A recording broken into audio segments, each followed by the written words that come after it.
Avec le retour des chefs aux habitations Bordelot, en fait, c'est un chef d'expérience dans chaque résidence.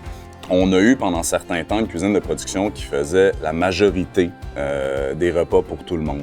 On a décidé, avec plusieurs rencontres avec les résidents, à force de parler, à force d'aller prendre le pouls dans les salles à manger, on s'est rendu compte que la chose qui leur manquait le plus, c'était une proximité au niveau de leurs employés, au niveau de leurs cuisiniers qui étaient là. On veut vraiment que nos chefs cuisinent pour leur famille. On veut qu'ils apportent une touche personnelle pour vraiment aller chercher les goûts, les demandes spécifiques de chaque clientèle qu'on a à travers les différentes résidences. Moi, je vais leur fournir un menu. Le menu y est établi. Plus ils vont apprendre à connaître leur monde, plus ils vont pouvoir modifier le menu. Si une clientèle n'aime pas les patates pilées, on enlève les patates pilées. Au contraire, si une autre clientèle n'aime pas les choux de Bruxelles, on l'enlève, on remplace. Ils ont 100% de liberté à faire ça. Travailler aux habitations Bordelot, c'est travailler pour une entreprise que si l'idée amène à une augmentation de la qualité du service et de la satisfaction générale de nos résidents, il n'y a pas de limite. Quand on a apporté le projet à nos employés puis à nos chefs, puis OK, on veut être les meilleurs, bien autant les employés que la direction ont juste emboîté le pas, puis c'est pour ça qu'on est parti, puis que c'est parti aussi fort, puis que c'est parti aussi bien. Angie, qui est ma chef au 125 depuis 1 an, elle a facilement plus de 25 ans d'expérience dans une cuisine, a travaillé à travers le Canada. C'est une personne avec un cœur tellement plein d'amour. Si on pouvait décrire ce que c'est une chef, Angie est l'image parfaite. Elle a une maîtrise de ce qu'elle fait, elle a une connaissance de sa gestion, tant structurer sa cuisine que d'apporter le côté humain de la chose. La façon la plus facile, c'est je pense à elle les dimanches soirs qui sort avec son chariot pour faire des crèmes glacées à chaque résident dans un cornet en été. C'est une perle de A à Z. Patrick, je pense que la meilleure manière de le décrire, ça va être le calme.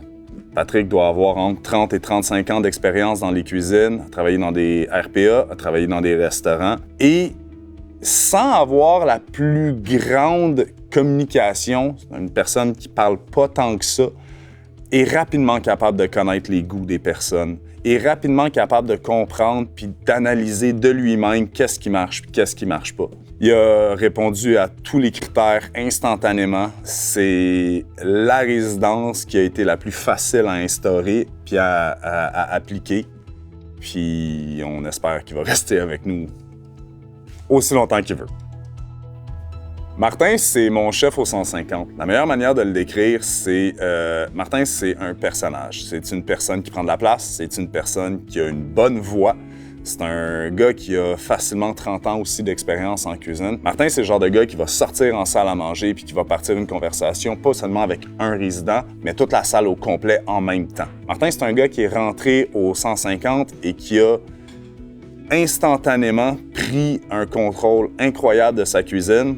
Et de la journée qui est rentrée, le lendemain, je suis allé dans la salle à manger et la clientèle a vu une différence. De par tout plein de petits détails qu'il a rapidement pris en charge, il a amélioré ça à 100 000 %.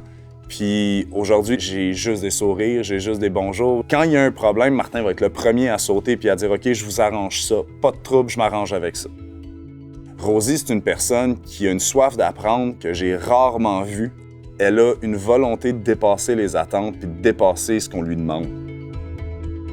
Au 200, on a une façon de fonctionner qui est un peu différente. On est plus dans un restaurant que des services établis. Ce qui amène un niveau de difficulté un petit peu plus élevé pour nos chefs parce que c'est pas la même façon de fonctionner.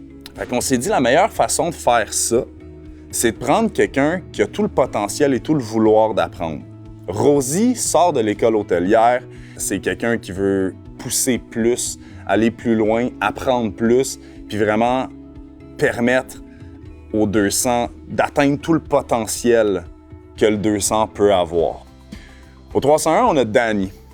Danny est une personne pour qui la proximité est très, très, très importante. Connaître sa clientèle, puis comme il se fait un plaisir à dire, lui, il ne reçoit pas des clients, il reçoit ses grands-parents souper à tous les jours.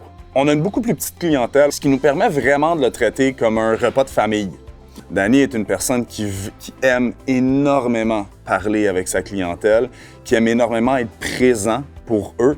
Puis adapté à 100%. Le fait qu'il y ait une beaucoup plus petite résidence lui permet de rendre son offre excessivement spécialisée envers chaque personne. C'est ce qui nous a vraiment permis de leur apporter. Le meilleur mot, c'est la proximité, puis la relation la plus intime possible qu'ils pouvaient avoir avec leur chef, de connaître les noms, s'asseoir avec eux, puis manger ensemble. Jason, c'est une personne qui est plein d'idées. Puis il n'y a pas de défi trop gros pour Jason. À plusieurs reprises, il l'a prouvé. Puis à plusieurs reprises, il va le prouver. Jason, c'est une personne qui est beaucoup plus timide, mais sa nourriture va parler d'elle-même. Jason, c'est le gars qui va décider un vendredi matin de faire sa pâte à pizza lui-même puis de l'ouvrir à la main, indépendamment pour chacun de ses résidents. C'est quelqu'un qui a la qualité de ce qu'il veut se servir, c'est sa priorité.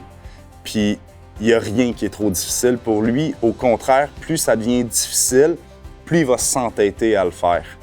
Jason, c'est beaucoup plus de vouloir puis de volonté que n'importe qui d'autre pourrait avoir.